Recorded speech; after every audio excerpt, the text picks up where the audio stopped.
Ассаламу алейкум, урматтуу мекендештер, бир туугандар.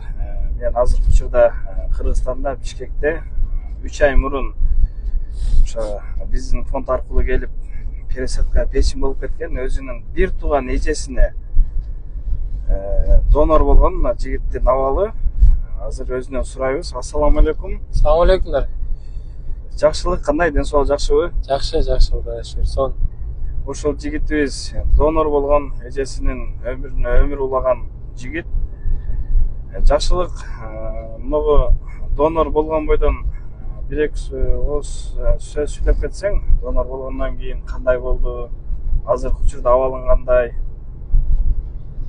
Азыркы учурда абал жакшы, 3 ай болду операция болгонубузга.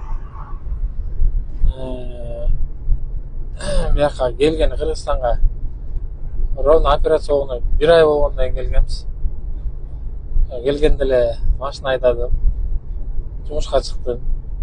Иштеп атам Кудайга. Ошондо азыр сен жумушта иштеп атасың, да? Иштеп атам уже. Келгенде баш атап, уже 3 ай болуп калды уже, толук кандуу. Өзүм энергосистемада иштейм.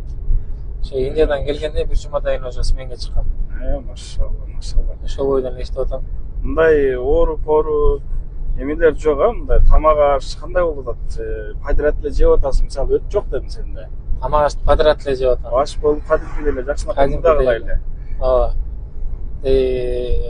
Индиядан анкор врачтан сураганда диета керек десем, именно мен өзүмдүн сураганда жок, диета керек жок, сага жей бер деген да. Ошо анкордун сөзүнө таянып эле жеп атам, Кудайга шүгүр. Жакшы эле. Өтө майлуу, газ, ошондойлорду ичип жеген жокмун, калгандарын жеп эле атам. Достор, өзүңүздөр көрүп аткандай эле бизден болуп кеткен донордун абалы аябай сонун. Кудай кааласа, эжеңдин абалы жакшыбы? Эжем абалы жакшы, Кудайга шүгүр, сон буюрса. Кудай буюрса, жакынкы күндөрдө Наргиза деген эжесинин, бир тууган эжесинен дагы интервью алабыз. Донорлуктан коркпосоңуздар болот, туугандар. Жакындарыңыздардын өмүрүн сактап калганда эч коркпоңуздар. Донорго эч кандай минус жерлер болбойт, эч кандай зыяндуу болбойт, ден соолугуңузга кадимкидей эле мурдагыдай жашай бересиздер. Биз Индиядан кетип атканда борду текшерткенде бизде 30% калган да донордачы. Ооба. 70%-ын алган. Биз Индиядан кетип аткан текшерткенде уже 85 болуп калды деген да.